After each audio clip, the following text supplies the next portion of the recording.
नमस्कार दोस्तों। बहुत सारे विद्यार्थियों के कमेंट्स और फ़ोन कॉल्स के आधार पे और एक विद्यार्थी जो हाई कोर्ट एलडीसी का एग्ज़ाम दे चुके हैं उनके विषय को देखते हुए ये वीडियो आपके लिए अपलोड किया जा रहा है। तो आप निश्चित तौर पे इस वीडियो को पूरा देखिएगा और ऑथेंटिक जानकारी आपको दी जाएगी। चलिए मैं ये वीडियो शुरू करूँ उससे पहले एक चीज़ मैं आपसे पूछ लेता हूँ। आप में से मेरे को कमेंट करके बताइए कि आप में से कितने विद्यार्थी हैं जिन्होंने इसे पिछले वाला एलडीसी हाई कोर्ट का एग्जाम दिया था, जिनको पता है कि क्या कट ऑफ गई थी। और दूसरा ये मेरे को बताइए कि इस बार कितना गुना बच्चे पास करेंगे टाइपिंग के लिए, 5 गुना, 15 गुना, कितने पास करेंगे और पद कितने हैं। ये भी बड़ा सही है। बहुत सारे विद्यार्थियों को तो अच्छे से यही नहीं पता कि पद कितने हैं, कितने गुना पास करेंगे, टाइपिंग का क्या महत्व है। जैसे मान लीजिए आप पास हो गए, आप लास्ट बॉर्डर पे हो, तो क्या आपका सिलेक्शन हो जाएगा? हो तो सकता है लेकिन संभावनाएं थोड़ी कम रहती हैं। उस पर भी अपन चर्चा करेंगे। और मैंने एक पोल डाला था यूट्यूब पर और वहां पर जो है 12 मार्च वाले पेपर के बारे में 33% बच्चे ये कह रहे हैं कि उनके जो क्वेश्चंस हैं वो 90 से 100 के मध्य सही हैं। ठीक है, 100 से 120 वाले बच्चे महज 10% हैं, यानी 100 से अधिक वाले, बाकी सब बच्चे कम ही हैं। चलिए खैर बात करते हैं पॉइंट टू पॉइंट। यानी मैं आपको बताऊंगा कि राजस्थान हाईकोर्ट एलडीसी का सेप स्कोर और कट ऑफ एनालिसिस क्या है, कब होगी टाइपिंग और दक्षता परीक्षा, टाइपिंग परीक्षा क्या होती है, दक्षता परीक्षा क्या होती है, और इनके बारे में पूरी डिटेल जानकारी मैं आपको देने वाला हूं। तो यदि आप नए हैं चैनल पे तो आप इसको सब्सक्राइब कीजिए, शेयर कीजिए और हमारे सभी अपडेट के लिए इसी वीडियो के नीचे डिस्क्रिप्शन में टेलीग्राम चैनल का लिंक दिया गया है, उसको आप ज्वाइन कीजिए, जिससे आपको सभी जानकारियां समय समय पर मिलती रहे। चलिए बात करते हैं आगे। देखिए पहले कुछ एनालिसिस करते हैं पुराने पेपर्स के बारे में। देखिए राजस्थान हाईकोर्ट 2016 में एग्जाम हुआ था और इस समय जो पद थे टोटल 571 पद थे। कितने थे? 571 पद। अब आप ये कहोगे सर ये क्यों बता रहे हो? भाई आप यदि अनुभव लेना चाहते हो, आप सटीकता की तरफ जाना चाहते हो, तो आपको एक एक पहलू पे ध्यान करना पड़ेगा। यहां 15 गुना विद्यार्थी पास किए गए थे। कितने? 15 गुना विद्यार्थी। और प्रत्येक क्वेश्चन के 2 अंक थे, लेकिन 2 क्वेश्चन डिलीट हो गए थे, इसलिए टोटल पेपर था 296 अंकों का। यहां पर जनरल 196 पे सिलेक्ट हुआ था, फीमेल 192 पे सिलेक्ट हुई थी। यानी कि टाइपिंग टेस्ट के लिए, ये टाइपिंग की कट ऑफ बता रहा हूं मैं आपको। ओबीसी 186 182 फीमेल, एससी 172 168 फीमेल और एसटी 156 फीमेल और मेल दोनों की 156 रही थी। जब इन्होंने टाइपिंग परीक्षा दे दी और दक्षता परीक्षा दे दी। ये टाइपिंग और दक्षता पूरी 100 नंबर के होती है। कितने अंकों की होती है मेरे भाई? 100 अंकों की होती है। अब यहां पर जो कट ऑफ गई, फाइनल जो कट ऑफ गई वो 286.29 मेल की, जो कि अपने आप में बहुत बड़ी कट ऑफ थी। अब आप देखिए यहां पर जो लास्ट बच्चा है, यानी जो 196 नंबर पे रहा होगा, और वो यदि यहां पहुंचता है तो यानी कि सीधे सीधे वो 90 अंक यदि 100 में से लाया होगा यहां पर, तो ये बच्चा सिलेक्ट हुआ होगा। मेरी बात समझ में आ रही है आपको? तो ये भी काफी टफ कंपटीशन है। खैर बात करते हैं आगे। ओबीसी 279.44 फीमेल की 261 गई, एससी 259 241, एसटी 228 और 218।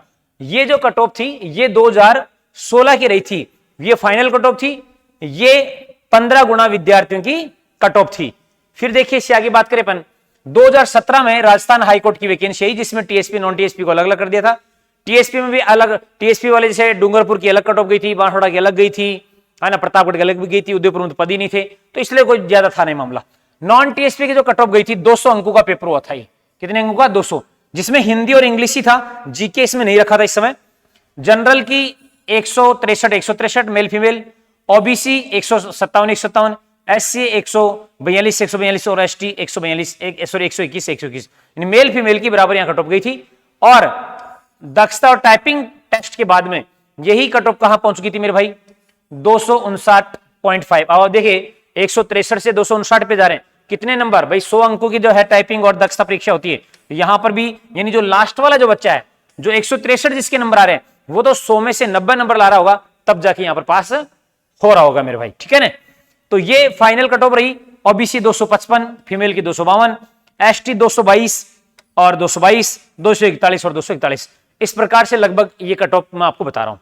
ये 2017 की कट ऑफ के बारे में आपको जानकारी दी। अब यहां पर अपन आते हैं तो ये जो कट ऑफ है, अब बात करेंगे। देखो 2022 में पेपर हुआ था, लेकिन पेपर होने के बाद में कट ऑफ आने के बाद में लास्ट में रिजेक्ट हुआ था ये, और फिर से पहले पद लगभग 1700 थे, फिर इन पदों को बढ़ाकर कितना कर दिया 2700। यानी इस बार जो पद हैं, पहली बात तो ये देखिए पद कितने 2756। दूसरी बात कितने बच्चे पास करेंगे, तो 5 गुना बच्चे पास करेंगे। कितने 5 गुना, यानी कितने बच्चे पास होंगे यदि 5 गुना मल्टीप्लाई करते हो तो 5 6 30, 5 6 30 और 3 33, 7 35 और 3 38 और 5 2 10 और 3 13, यानी लगभग 13,830 बच्चे जो है इस बार पास किए जाएंगे। किसके लिए, टाइपिंग के लिए, ठीक है। और इस बार जो पेपर है वो कितने अंकों का मेरे भाई, 300 अंकों का पेपर है। 2 पारियों में पेपर हो रही, 1 पारी का पेपर हो चुका है, उसके लगभग पता लग चुका कि पेपर का स्तर क्या है, किस प्रकार क्वेश्चन आए हैं और क्या संभावनाएं आपकी बनती हैं।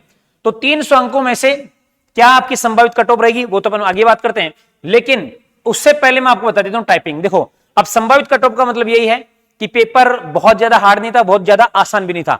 हाँ, यदि आप किसी भी कैटेगरी से ओवरऑल 200 अंक यदि आपके बन रहे हैं तो आपको बिना कोई झिझक के टाइपिंग, देखो कट ऑफ तो इससे कम भी जाएगी, मैं फिर कह रहा हूं कट ऑफ तो इससे कम भी जाएगी, बाकी तो 19 तारीख वाले पेपर के आधार पर पता लगेगी, लेकिन फिर भी आपको संतुष्टि के साथ में एक वो कहते हैं ना साइन ऑफ रिलीफ, यानी कि अच्छी गहरी सांस लेते हुए आपको टाइपिंग टेस्ट के लिए और दक्षता परीक्षा के लिए काम स्टार्ट कर देना चाहिए। चलिए ये बहुत इंपॉर्टेंट है, बहुत महत्वपूर्ण, इसके बारे में बात करते हैं। देखो यहां पर 2 प्रकार की परीक्षाएं होती है, एक तो स्पीड टेस्ट होता है और एक एफिशिएंसी टेस्ट होता है। एफिशिएंसी टेस्ट जो है 50 अंक का होता है, इसमें एसटीएससी वालों को मिनिमम 20 लाने पड़ते हैं और यहां आदर्श को यानी कि एसटीएससी के अलावा सभी को कितने लाने पड़ते हैं 22.5। अब ये मिनिमम का क्या मतलब है, मान लीजिए आपके यहां तो 300 में से 250 नंबर आ गए, ठीक है, लेकिन आप यहां दक्षता परीक्षा में भाई साहब आप 18 ही नंबर ला पाए, तो आप 250 लाके भी आप क्या हो जाओगे, यहां पर सीधे सीधे बाहर हो जाओ, कट ऑफ में शामिल ही नहीं होंगे। ऐसे यहां पर भी मिनिमम अंक है, यानी मिनिमम अंक तो आपको लाने ही पड़ेंगे।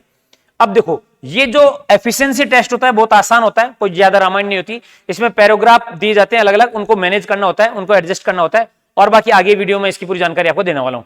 स्पीड टेस्ट देखो हिंदी 5 मिनट में जो आपको टाइप करना होता है, और याद रखना इसमें बैक स्पेस का उपयोग नहीं किया जाता।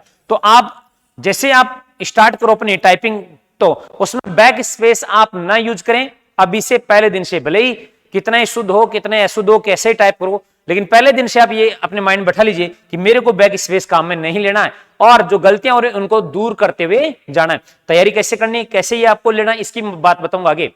तो यहां पर 25 मिनट के अंदर 5 मिनट के अंदर 25 अंक का ये हिंदी में आपको टाइप करना है। मिनिमम अंक ये है, यानी इन दोनों के मिला के 20, ये नहीं 25 में से 20 लाने, फिर तो बहुत हो जाएगा, जीव निकल जाएगा आपका। यानी 25 और 25 50 में से 20, और ऐसे इंग्लिश में आपको 25 अंकों का जो पेपर होगा, यानी ये टोटल 100 अंकों का होगा, और यहां पर आप मैक्सिमम नंबर लाने की कोशिश करें। मैक्सिमम, चाहे आपके नंबर कितने ही लिखित में अच्छे हो, यानी कि ऑब्जेक्टिव जो एग्जाम हो, लेकिन आपको यहां पर बहुत बेहतरीन नंबर आपको लाने ही हैं। अब देखो आपको टाइपिंग और गति परीक्षा क्या है, देखो फॉन्ट आपको प्रैक्टिस किस पे करनी है, तो हिंदी कृतिदेव 10 पे है ना, और इंग्लिश में जो है कैलिबरी, ठीक है ना, इस पे आपको जो है आपको प्रैक्टिस करनी है। और मिनिमम स्पीड क्या रहेगी आपकी 8000 की डिप्रेशन पर आवर, यानी 1 घंटे में कम से कम आपकी 8000 की प्रेस होनी चाहिए, या प्रति मिनट की बात करें तो लगभग 25 का आंकड़ा निकाल लेना आप, 25 वर्ड जो है प्रति मिनट आपको टाइप होने ही चाहिए। समय, अब बात आती सर ये एग्जाम के बाद में कब तक जो है एफिशिएंसी टेस्ट हमारा होने वाला है, तो देखो अभी 19 मार्च को और एक पेपर है, मान लेते 1 महीने बाद इसका परिणाम आ जाएगा, तो इस परिणाम जब आ जाएगा उसके 1 से 1.5 महीने के भीतर, ये मैं उस आधार पे बता रहा हूं जो पिछले एग्जाम हुए हैं, आप 2016 देखना 2017 देखना, तो आपको अनुभव हो जाएगा कि हाँ रिजल्ट आने के 1 से 1.5 महीने के बाद में उन्होंने परीक्षा एफिशिएंसी टेस्ट ले लिया है। तो एफिशिएंसी टेस्ट के लिए अभी से आप अपनी तैयारी को और सिद्धस्त कर लीजिए और मजबूत कर लीजिए। कौन से विद्यार्थी करेंगे, वो विद्यार्थी करेंगे जिनके अंक, या मैं कहूं जिनके अंक जो है 200 अंक से प्लस बन रहे हैं, या मैं कहूं 100 प्रश्न जिनके सही हो रहे हैं, वो निश्चित होकर अपनी तैयारी कर दें। देखो तैयारी तो मैं कहूंगा कि 190 वाला बच्चा भी करेगा, ये भी सिलेक्ट होगा, लेकिन चूंकि आपको फिर यहां पर 100 अंकों का जो मामला उसमें बहुत बेहतरीन आपको प्रदर्शन करना पड़ेगा। तो मैं आप सबसे यही कहूंगा कि आप लग जाइए अपनी टाइपिंग और एफिशिएंसी टेस्ट में, और बाकी जो 19 मार्च वाले जो बच्चे हैं उनको मेरी तरफ से wish you very all the best. और किसी प्रकार कोई कंफ्यूजन हो तो आप कमेंट कीजिए, और उसके बारे में मैं आपको लेटेस्ट अपडेट देता रहूंगा। साथ ही जो प्री बीएसटीसी वाले बच्चे हैं उनको मैं बता देता हूं, 1 तारीख से उनका ऑफलाइन ऑनलाइन बैच शुरू हो रहा है, और साथ में कल से मैं रीजनिंग की क्लास जो है निःशुल्क आपको शाम को 8 बजे से लेकर आ रहा हूं। तो मिलते हैं नेक्स्ट, तब तक आप सभी को नमस्कार, जय हिंद, जय भारत, जय मेवाड़।